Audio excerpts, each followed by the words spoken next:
Content de te revoir. Maintenant que vous comprenez à quel point le suivi est essentiel, explorons et comparons différents types de méthodes de suivi. L'objectif de votre plan de projet est de vous guider tout au long de l'exécution de votre projet. Par conséquent, il inclura toujours au moins un type de méthode de suivi, et parfois vous pouvez en utiliser plusieurs en fonction des besoins de votre équipe.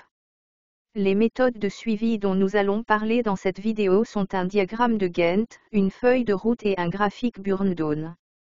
Il y en a beaucoup d'autres, mais ce sont les quelques-uns sur lesquels je vais me concentrer. Le type que vous choisissez dépend de ce que vous jugez approprié pour votre projet. Il est important de se rappeler de sélectionner quelque chose que toute l'équipe peut facilement comprendre, référencer et tenir à jour. Comparons les méthodes de suivi que j'ai mentionnées. La méthode de suivi la plus courante est peut-être le diagramme de Gantt. C'est un outil éprouvé pour garder votre projet sur la bonne voie.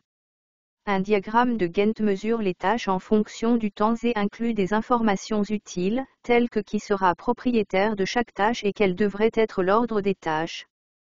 Pour cette raison, c'est un tableau utile pour respecter le calendrier et pour les projets avec de nombreuses dépendances ou tâches ou activités ou jalons qui dépendent les uns des autres. C'est également un tableau utile pour les équipes composées de nombreuses personnes, car la propriété et les responsabilités sont explicitement définies visuellement.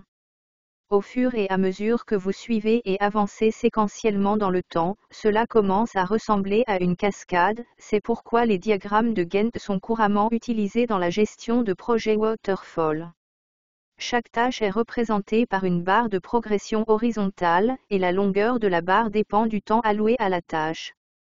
Les barres sont empilées les unes sur les autres pour indiquer que la tâche en haut doit être terminée avant que la suivante en dessous puisse être terminée. Les diagrammes de Gantt vivent généralement dans votre plan de projet et sont mis à jour au fur et à mesure de l'avancement du projet. Une autre méthode de suivi courante que nous avons ici chez notre entreprise est une feuille de route. Une feuille de route est la mieux adaptée lorsque vous avez besoin d'un moyen de suivre les grandes étapes de votre projet.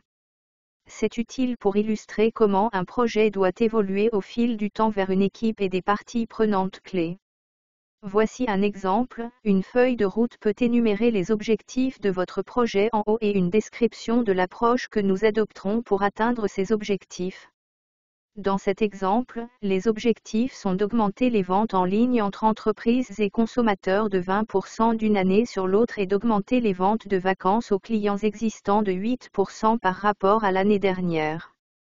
L'approche détaille les principales tactiques que votre équipe utilisera pour atteindre votre objectif. Une feuille de route comprend également une vue d'ensemble du projet de haut niveau. Dans ce contexte, un niveau élevé signifie un résumé concis, généralement de 3 à 4 phrases, pour énoncer clairement les objectifs et les priorités de votre projet. Sous les objectifs, l'approche et la vue d'ensemble se trouve un tableau qui décrit ce que le processus impliquera. Dans cet exemple, notre tableau est divisé en trimestres qui reflètent la chronologie du projet. Un trimestre est une période de 3 mois dans le calendrier financier d'une entreprise. Les étapes clés sont répertoriées pour chaque trimestre. Ensuite, il y a des tâches que chaque membre de l'équipe ou département doit accomplir. La plupart des tâches peuvent correspondre à un jalon dû au cours du même trimestre. Dans notre exemple, le projet dans son ensemble a une étape clé au premier trimestre pour finaliser l'inventaire pour la période des fêtes. Le travail de test des produits et de finalisation des propositions d'offres incombe principalement aux équipes marketing et commerciales. Cependant, il peut parfois être nécessaire de terminer les tâches à l'avance pour débloquer une autre équipe ou un jalon au cours des prochains trimestres. L'équipe de produits et d'ingénierie travaille sur des tâches au premier et au deuxième trimestre qui mèneront au lancement de la boutique en ligne actualisée au troisième trimestre.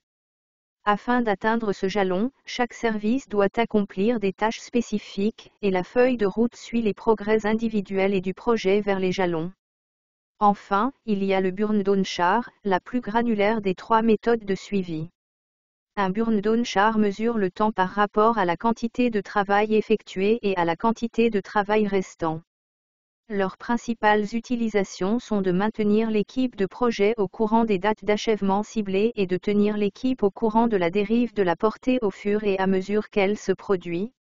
Les graphiques d'avancement sont les mieux adaptés aux projets qui nécessitent un examen détaillé de chaque tâche associée à un projet, et ils sont parfaits pour les projets où terminer à temps est la priorité absolue. L'axe des Y ou l'axe vertical symbolise le nombre de tâches restant à accomplir, et l'axe des X ou l'axe horizontal signifie le temps. Les progrès sont suivis à partir du coin supérieur gauche du graphique. Au fur et à mesure que le projet avance, vous suivrez votre chemin vers 0 tâche restante et vers la droite, en vous dirigeant vers votre date de fin. Il y a généralement une ligne pointillée pour vos progrès attendus ou projetés en fonction du taux auquel votre équipe s'attend à clôturer les tâches, et une ligne continue représentant votre progrès réel. Avant de poursuivre votre projet, vous devrez décider quel tracker est le plus sensible. Si vous devez communiquer des jalons à une grande équipe, vous pouvez choisir une feuille de route.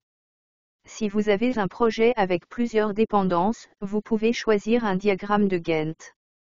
Si le suivi des tâches par rapport à votre échéance est particulièrement important, le burn-down chart peut être votre meilleure option. Et vous pouvez même décider d'en utiliser plusieurs. Étant donné que la méthode de suivi sera déterminée par le type de projet sur lequel vous travaillez, vos ressources et la portée du projet, vous finirez probablement par utiliser plusieurs types de méthodes de suivi à un moment donné de votre carrière.